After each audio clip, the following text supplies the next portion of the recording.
Makita kanina eh. Ayan. Parang yung figure din kasi nasa baba.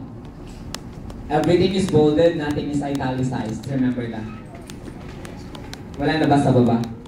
Okay, you can close that out. Thank you. Pero di ba ako tapos? Ayan. Can you exit on that?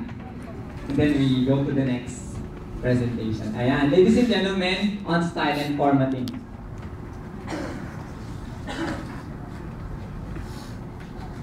Can we open the next, that one? No, the other one.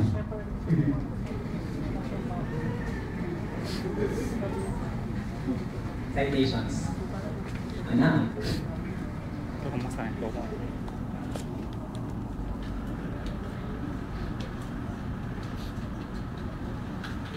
Kunin mo sa pagkado na. In-text citation. Dalawa naman ang klase ng citation sa ating mga researches. One is in-text citation, yung mga nilalagay nyo sa loob. Tapos, yung bibliographic citations, what you call your reference list. We start with in-text citation. Always capitalize proper nouns, including author names and initials, Dr. Jones or D. Jones. If you refer to the title of a source within your paper, capitalize. Alright? All words that are 4 letters long or greater within the title. Below 4 letters, small letters lahat yan.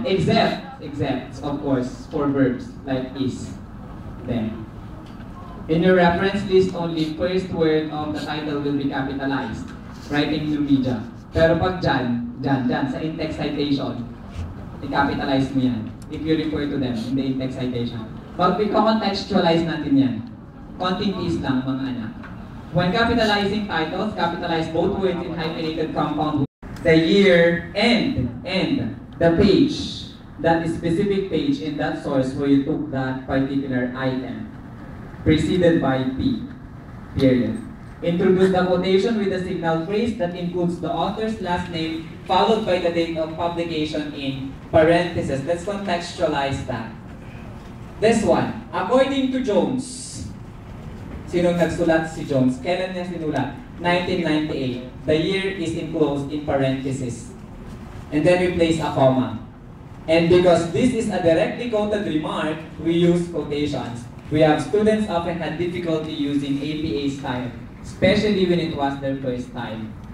Where did you get that? Page 199. Notice that the parenthetical insertion at the end of the paragraph precedes the period.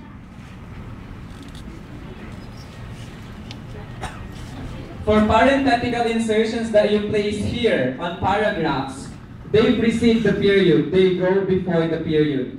So the closing parenthesis first before the period. Huwag kang magpi-period dito. Huwag kang magpi-period dito, saka mailalagay yung parenthesis na yon. Mali yun.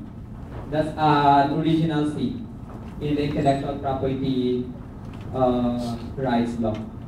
Or, another way is, Jones, 1998, found students often had difficulty using APA style. And then, you found that on page 199.